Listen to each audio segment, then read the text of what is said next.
Estos seres vivos han sido objeto de controversia desde que en la botánica clásica eran considerados como plantas al tener un mismo origen evolutivo.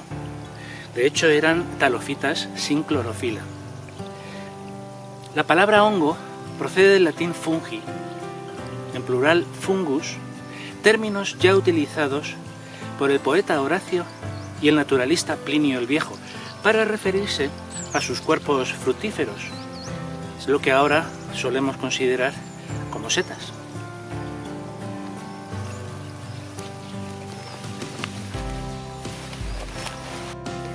Ya a mediados del siglo XX, los científicos comenzaron a debatir sobre las características de estos seres.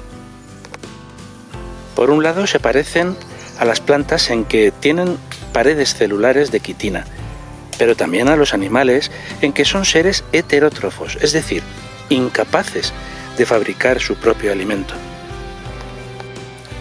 Unos los seguían incluyendo en el reino Plantae, mientras que para otros ofrecían más semejanzas con el reino Animalia.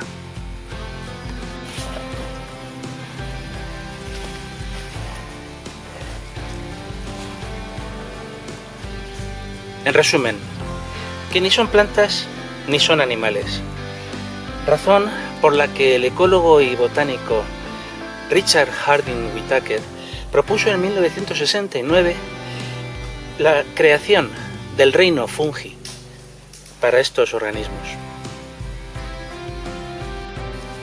Un hongo es un ser que vive bajo tierra, sobre raíces, sobre materia viva o muerta, o sobre otros sustratos, estiércol, suelo quemado, larvas. Los hongos tienen diferentes formas de vida. Unos se alimentan de materia en descomposición o de los detritos desechados por otros seres vivos. Son los hongos saprófitos, como el champiñón, que desempeñan así una importante función ecológica, al garantizar el reciclaje de la materia muerta y por tanto la reutilización de sustancias nutritivas. Muchos viven a expensas de otros seres vivos, obteniendo su alimento de ellos y llegando a causarles enfermedades y perturbar su equilibrio interno. Son los hongos parásitos, como el hongo yesquero, que crece sobre diversas especies de árboles.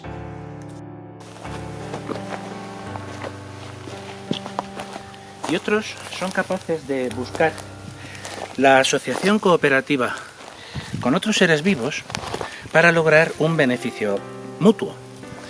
Son los hongos simbiontes y el resultado es de gran importancia en la naturaleza, por lo que supone de ocupación de nichos ecológicos y de circulación de nutrientes. Por ejemplo, la asociación de un hongo y una alga da como resultado los líquenes.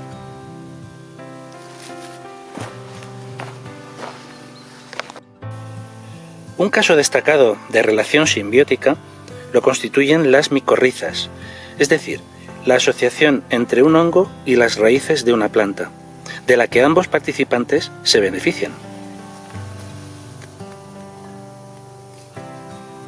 La planta recibe del hongo principalmente nutrientes, minerales y agua, y el tronco obtiene de la planta hidratos de carbono y vitaminas que él por sí mismo es incapaz de sintetizar.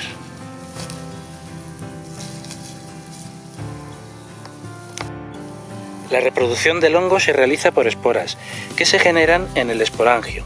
Por esta razón suele decirse que la seta es el aparato reproductor del hongo. Las esporas son similares en parte a las semillas de las plantas. Un solo esporangio produce tantas esporas que se ha calculado que si durante 2 generaciones todas llegasen a la fase adulta, la masa de esporangios resultante tendría un volumen 800 veces superior al de la Tierra. Las esporas se desprenden formando nubes de polvo a menudo invisibles para nosotros. Una espora germina cuando se dan las condiciones favorables, surgiendo la primera hifa, que más adelante se irá ramificando hasta formar el micelio. El micelio primario de una espora deberá encontrarse con el de otra de signo contrario para producir hongos que perpetúen la especie. De la unión de 2 micelios primarios surge un micelio secundario algo mayor. Este es el hongo propiamente dicho, y no lo vemos, pues se desarrolla bajo el suelo y ocupa desde unos pocos metros cuadrados hasta varios kilómetros cuadrados.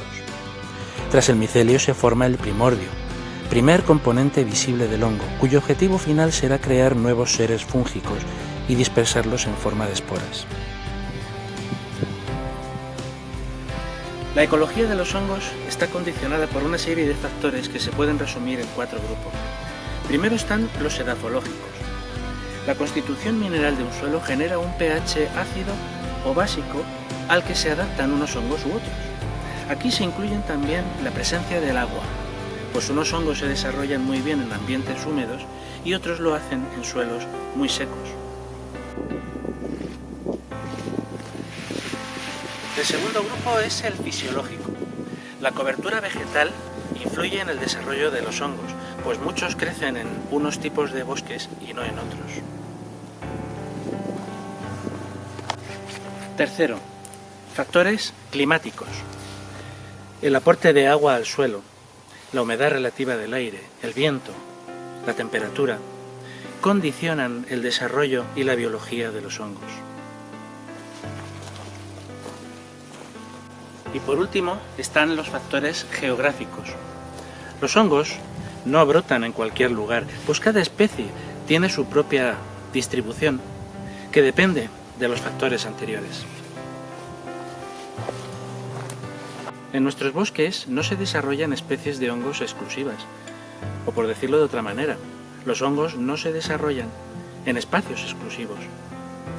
Una misma especie de hongo se puede producir en varios bosques diferentes, de la misma forma que en un mismo bosque se pueden producir especies de hongos diferentes.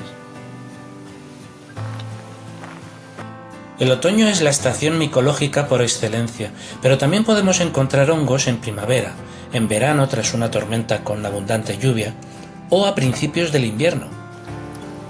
Los verdaderos aficionados a recoger hongos y los amantes de la naturaleza no necesitan recibir consejos para realizar esta tarea de forma sostenible. Sin embargo, no podemos dejar de hacer estas recomendaciones. Recoger solamente el número de ejemplares que se vayan a consumir, siempre que estemos seguros de que no son tóxicos. No recoger ni destruir setas viejas agusanadas, venenosas o que no se conozcan. Todas desempeñan su función en la naturaleza. Recoger solo ejemplares sanos.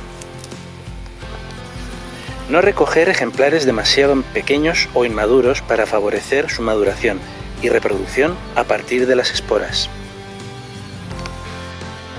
No utilizar rastrillos ni otros utensilios para remover la tierra o el mantillo del bosque, evitando así la destrucción del micelio, es decir, el hongo propiamente dicho del que brotará la seta que luego recogeremos. Utilizar cestas para el transporte de las setas recolectadas, facilitando así la dispersión de las esporas. Las bolsas de plástico hacen que las setas se deterioren con mayor rapidez. No arrancar las setas, sino cortarlas con cuidado, a menos que se quieran utilizar para su estudio o exposición. En ese caso, se deben coger completas, incluyendo la parte enterrada. Unos pocos ejemplares bien desarrollados serán suficientes.